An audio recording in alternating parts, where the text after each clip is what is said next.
Hey Southo, it's Mrs. Z back with another Read Aloud. Today, in honor of Washington's birthday, George Washington, and the President's Week that we just celebrated by having the week off of school last week, I am reading George Washington's Teeth by Deborah Chandra and Madeline Kimura, pictures by Brock Cole. George Washington's Teeth. Reading with permission from Farrar, Straus, and Groy, New York. All his life, George Washington had problems with his teeth and worked hard to save them. This story is based on what really happened to George and his teeth. The Revolutionary War, George hoped would soon be won, but another battle with his teeth had only just begun.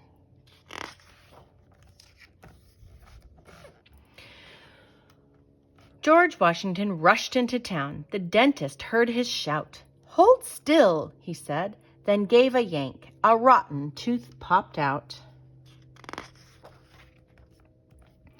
All that night, George tossed and moaned. Another tooth was sore. But at dawn, he saddled up and galloped off to war. George reached New York as British ships invaded every port. Preparing for a fierce attack, his soldiers built a fort.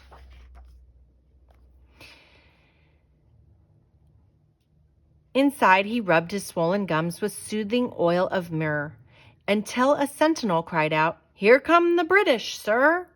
Charging on the field, George thought, "There's something in my mouth." He spat into his handkerchief. Another tooth came out.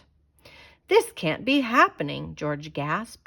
"What if someone should see? If word got out I'm losing teeth, my men would laugh at me."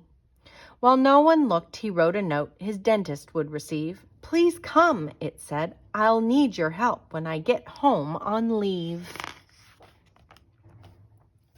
Back at home, George lost more teeth, till he only had 10. "Oh, Martha dear," George cried, "I fear I'll never eat again." She fed him mush and pickled tripe, but when guests came to dinner, he sneaked one of his favorite nuts. Then he only had 9. George crossed the icy Delaware with 9 teeth in his mouth. In that cold and pitchy dark, 2 more teeth came out. Snow fell on George at Valley Forge. His blue coat hung in tatters. By then he'd only 7 teeth that couldn't even chatter. Yet bravely George led forth his men, coat and pigtail flying. While cannons boomed, he held his jaw and groaned, "I think I'm dying." The redcoats fled. George won the war. When he returned alive, Martha checked for 7 teeth, but counted only 5. He hid the evening of her ball, ashamed his friends would see. That night the dentist came again. George lost another 3. Poor George had 2 teeth in his mouth. The day votes came in. The people had a president, but one afraid to grin.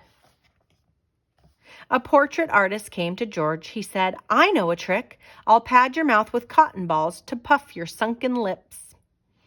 George stood up to have a look, and he fell back on his fanny. "It doesn't look like me," he roared. "It looks like Martha's granny." He yanked the cotton from his mouth, then gasped, "What have I done?" The cotton held a rotten tooth. Now George had only 1. George still had that tooth the night a knock came at the door. "I've brought false teeth," the dentist called. "Teeth that won't get sore." George put them in, but when he smiled, springs snapped against his tongue. Out flew those teeth. "Ah!" George shrieked. "They've knocked out my last one." "Oh no," George moaned. "I'm toothless." He kept his mouth shut tight. He couldn't sleep. He paced the floor and prayed with all his might. "If only I had teeth," thought George. He pondered what to do. "Aha!" he cried. "All my old teeth might help make something new."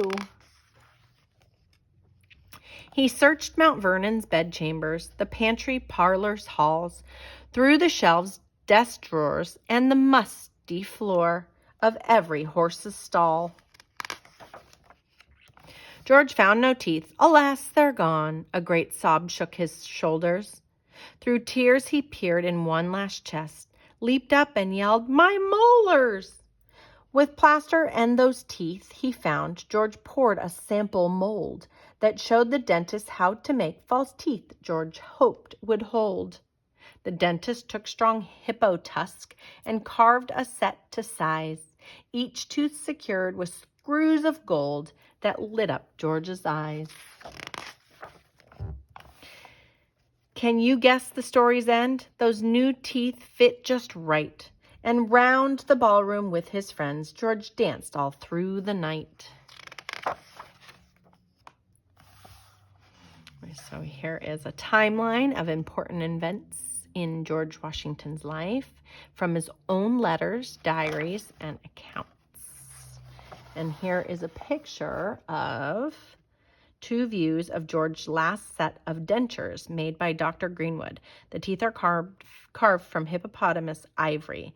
The palate swagged from a sheet of gold, and the springs made of coiled gold wire.